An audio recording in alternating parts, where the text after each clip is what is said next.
Guys ಈಗ ನಾವು ಏನು ಹಾಕೊಂಡಿದ್ದೀವಿ ಅಂದರೆ ಆರೇ ಕೋಲು ಬೇಯ್ತಾನ ಹಾಕೊಂಡಿದ್ದೀವಿ. ಓ ಅಲ್ಲಾಡ್ತಾ ಇದೆ ಕಡ್ಡಿಗಳು.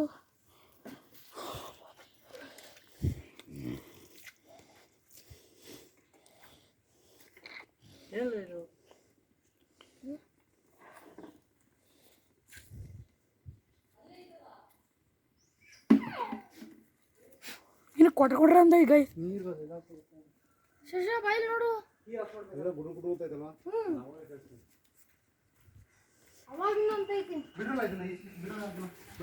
ಬಿಟ್ರೆ